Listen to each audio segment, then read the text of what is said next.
This is going to be my reaction video to the Ravens' 56-19 win over the Dolphins in Week 17 at home.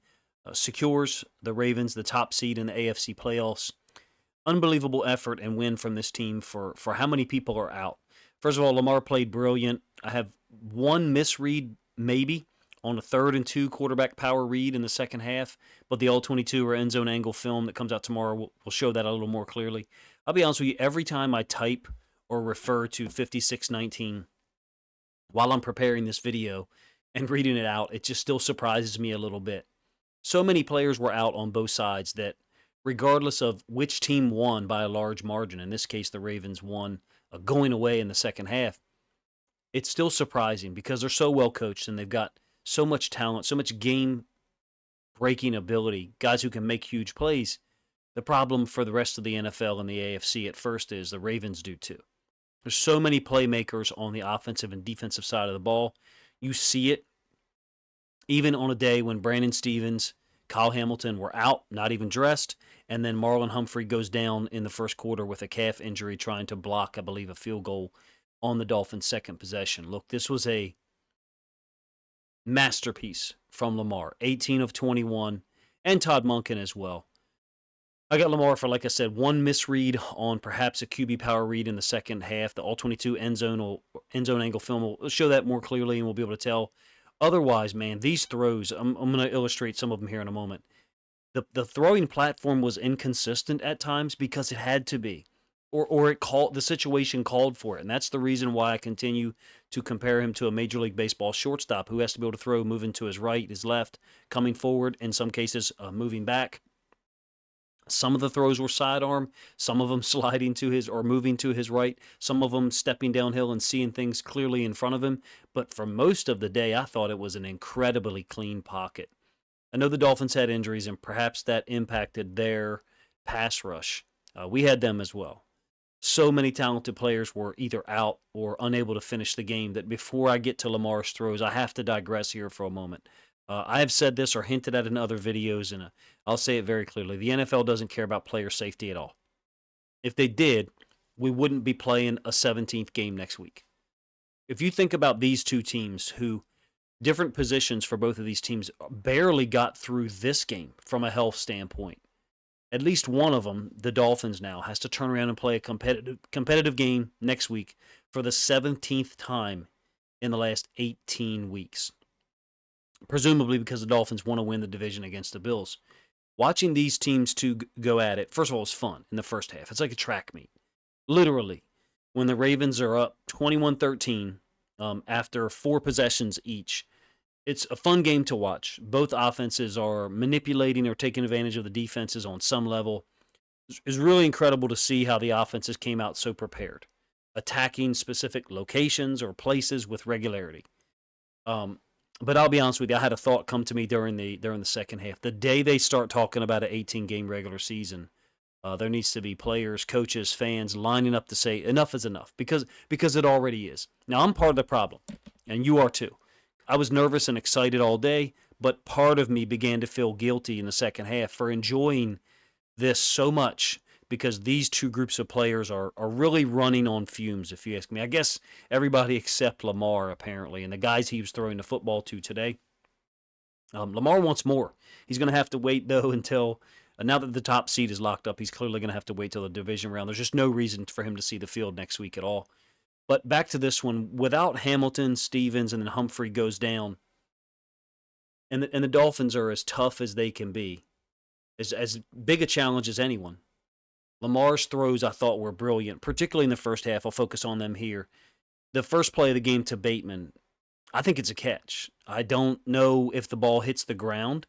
We saw 2 replays of it. The ball shifts or moves, cool, but I didn't think it hit the ground. And if it did, then, of course, that makes it an incompletion. That ball might be 6 inches further down the field than we want it to be. Bateman beat Xavier Howard cleanly. Well, apparently injured him on the play, gets called back. 2 plays later, I believe, we had the wheel to Justice Hill where likely gets called for a pick. Offensive pass interference, I guess I should say. I feel like those things have been used for years and continue to be used right now in 2023. It was surprising to me. We shouldn't have to do as much as Rashad Bateman did later on the wheel to get the touchdown. Rashad Bateman basically was dancing to get away from the DB, the linebacker covering Justice Hill. That's not the standard that other teams play to. I don't know if I'm playing the victim role or what, but for years the Ravens never used pick concepts, never used rub concepts. And other teams did offensively and took advantage of us because we played so much man, particularly under Wink Martindale. I'm a little salty about those calls, to be honest with you, about the wheel offensive pass interference to Likely. I think he's just standing still or trying to and draws a penalty. But in any case, Lamar makes up for it with the wheel to Justice Hill to the boundary. I think both of those throws was on the first possession. There's third one down from the top for you. 1st and 10 from the 20-yard line. Beautiful throw, wide open, 20 yards. Justice Hill had a brilliant game today.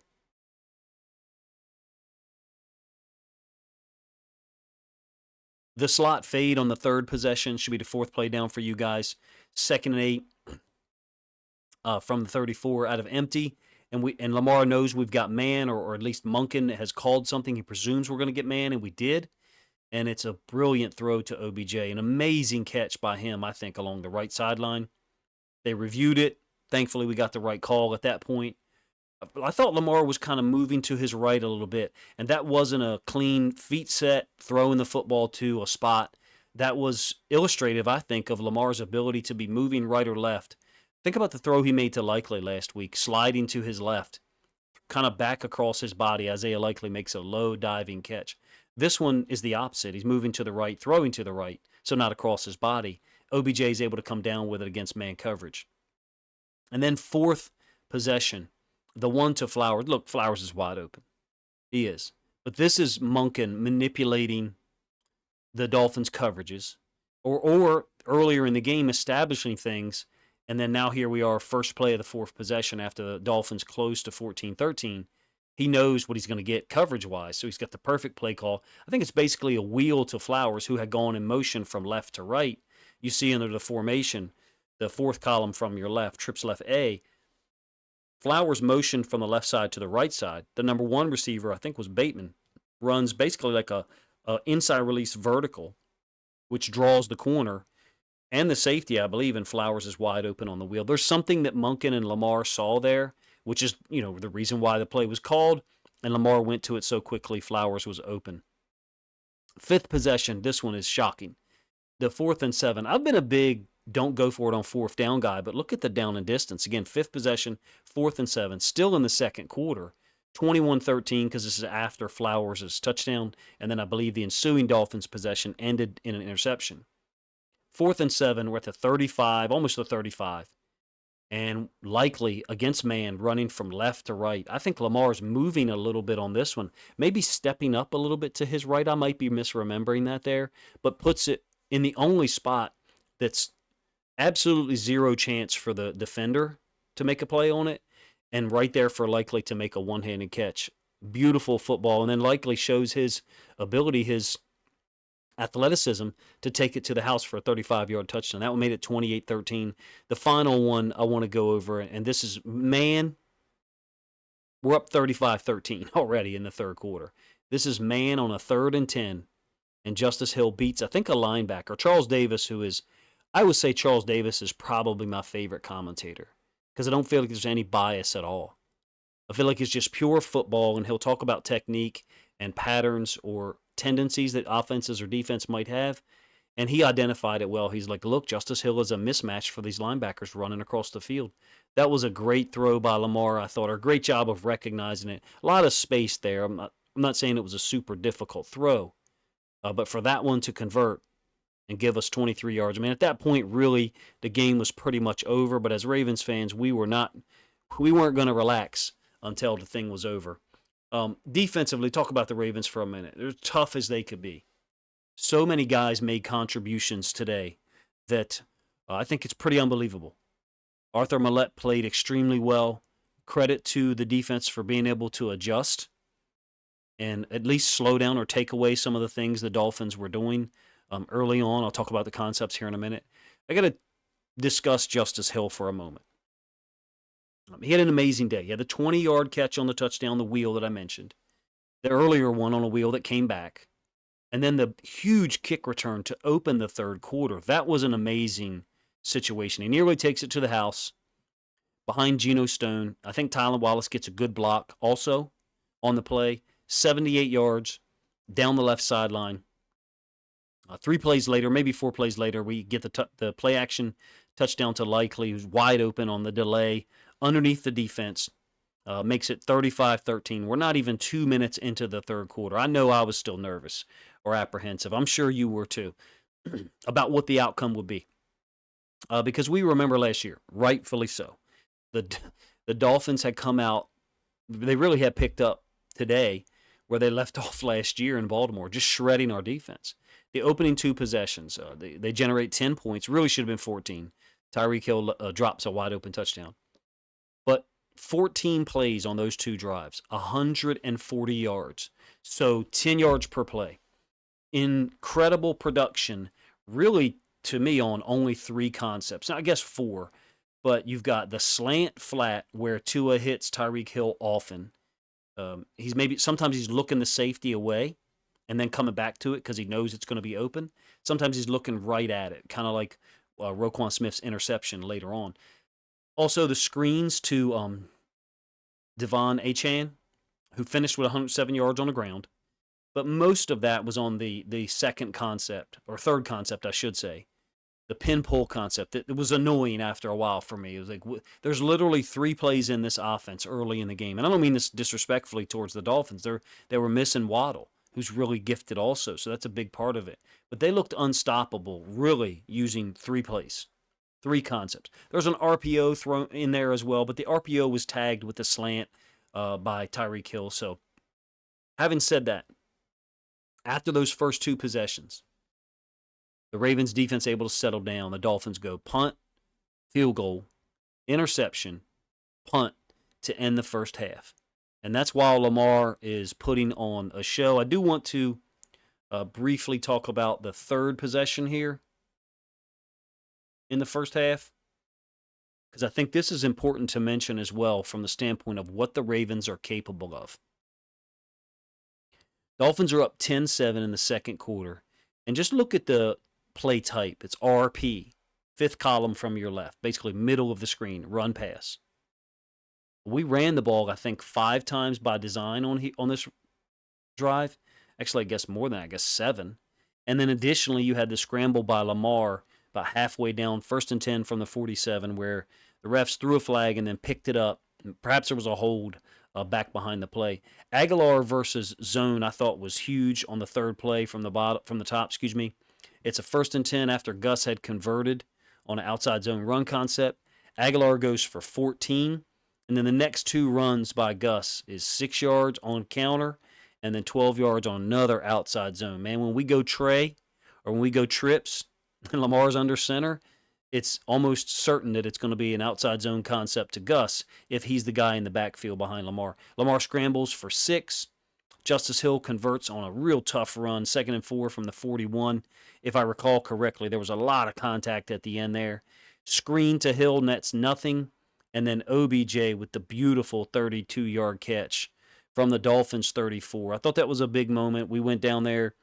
Gus scores on the second 1st and goal play from the 2. Really close, if you ask me. On the 1st and goal play, I thought we got within maybe like a half a yard. And then Gus is able to punch it in. I thought the spot was kind of bad. But that third possession I thought was interesting and unique because of how well Lamar threw against the Dolphins today, 18 of 21. And at one point, he was 9 of 10 to start the game. And that only incompletion was the one that I thought Bateman caught, but they reviewed and said he did not. So 9 of 10, potentially 10 of 10 to start the game. And we have a possession like this one, where we're able to go down, rely on the run. The versatility of the Ravens offense is a very real thing, and I think it's one thing that we'll probably not think about a whole lot because of how amazing Lamar played today. Other guys that clearly had an impact, I talked about OBJ's great catch. Bateman ended with 4 catches on 6 targets. I think he could have done more damage. Could have been 5 catches that, potentially could have been ruled an actual catch at the beginning part of the game, so it could have been his first 100-yard game this year. Flowers with the 75-yard catch. He's 3 of 3, 3 targets, 3 catches. Justice Hill already covered his impact. The running backs ran for 160. Well, I guess 125. Lamar added 35 yards today, but I think it's important that we totaled 160 yards on the ground, and Lamar only had to account for 35 of it. He wasn't leading our rushing attack with 70 or 75 yards like we talked about last week. Overall, the Ravens' offense, 491 yards on 55 plays. Check this out. In 55 plays, we recorded 24 first downs.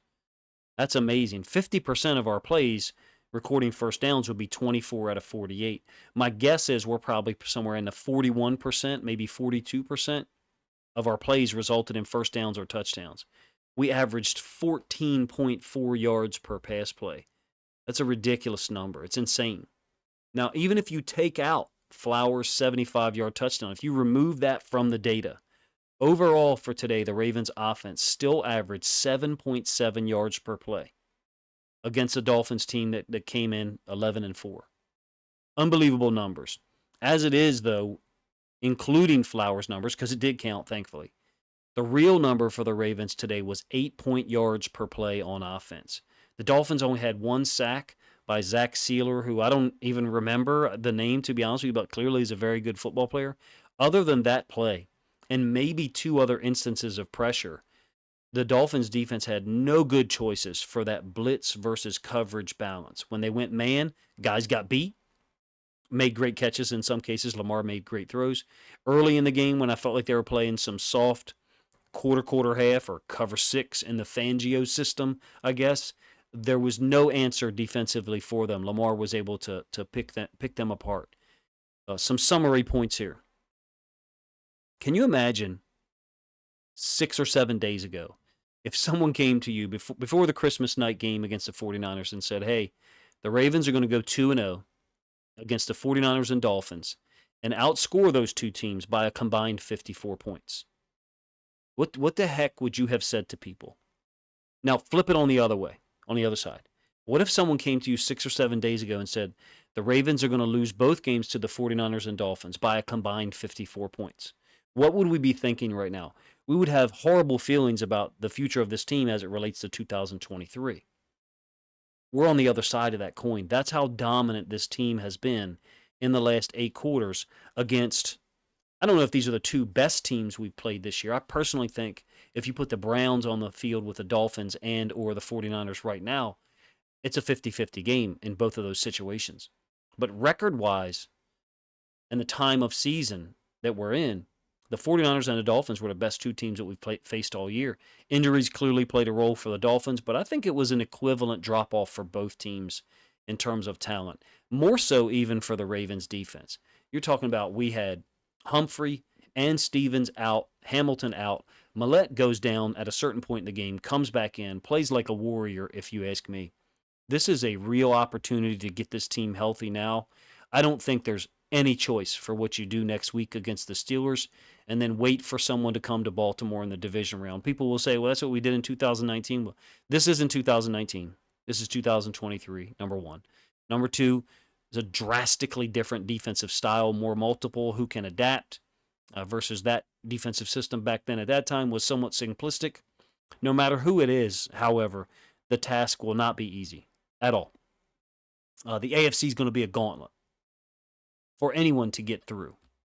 You got the Bills, maybe the Dolphins again, if they're more healthy, the Browns, Chiefs perhaps, and then the Colts, Jags, and Texans. You know, something's going to be figured out there, but that's 3 teams that the Ravens played in the regular season. We also played the Browns twice and the Dolphins once. Everyone there is talented. Truly is going to be a great playoff in the AFC from a football fan standpoint. This one was billed as it and lived up to it for much of the first half. I was a little surprised at how easy the Dolphins' first drive was. I think 4 of their first 5 plays went for first downs. They take a 7-0 lead.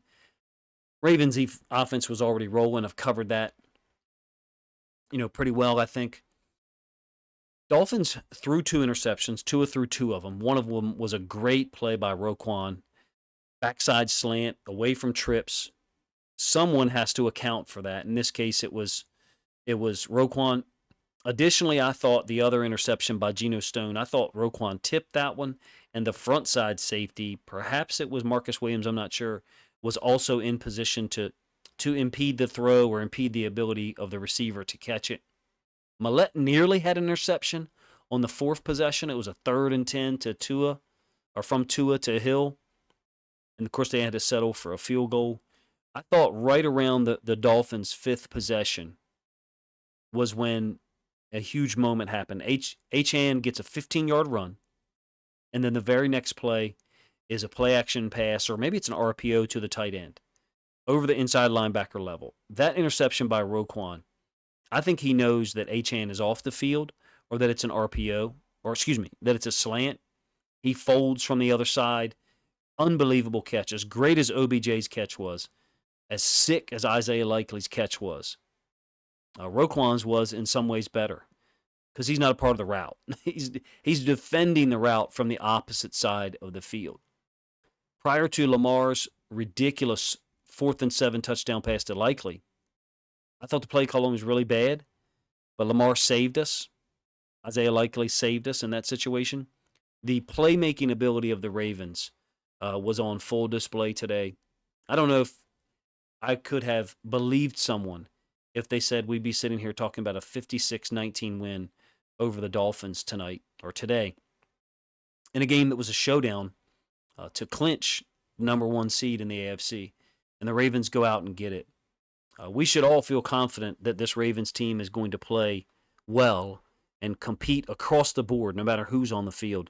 One thing that I'm blown away with is, don't get me wrong, the Dolphins were able to move the football, clearly, and they were able to move the football at times in the second half as we extended the lead.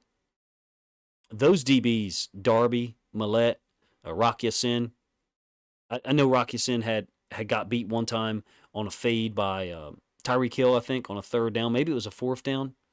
Thought those guys competed and made things difficult on the Dolphins receivers, difficult on Achane, who was clearly, one of the focal points of this game. He had 14 carries, and I think he had 6 targets, maybe 5 targets. So you're talking about he touched the ball 19 or 20 times.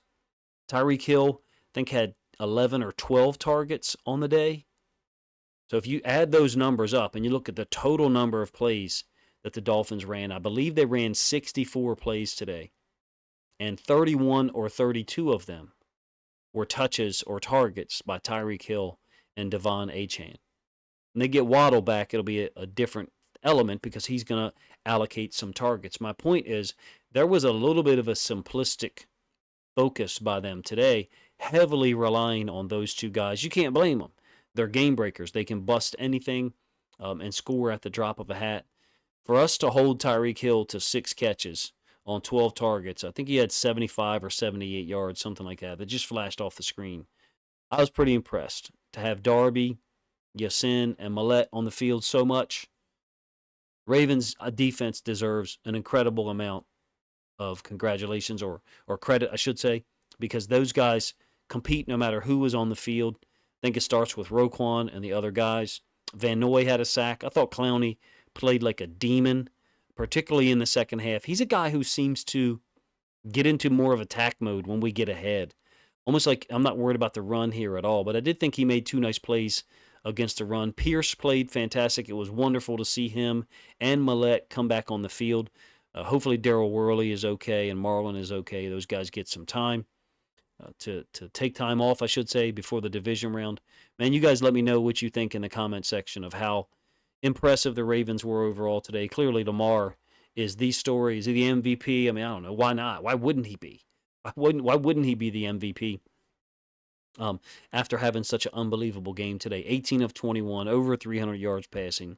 Clean routes being run by our guys. Lamar putting the ball right where it needed to be, whether they were wide open or against man coverage. Super fun to watch. Again, I feel a little guilty about enjoying it so much, knowing that so many of these players have got to get up off the deck and turn around and play another football game next week, 17th game in 18 weeks. I think is unfair, and it shocks me that the NFLPA isn't more concerned than they are. But in any case, man, you guys let me know what you think of the video in the comment section, the plays and concepts I chose to focus on. Film study videos will hopefully begin to come out Monday night. Appreciate you guys' time. If you think other Ravens fans will enjoy this reaction video and the way that I covered it here, please consider grabbing a link to this video and sharing it out on social media to help this content get more reach.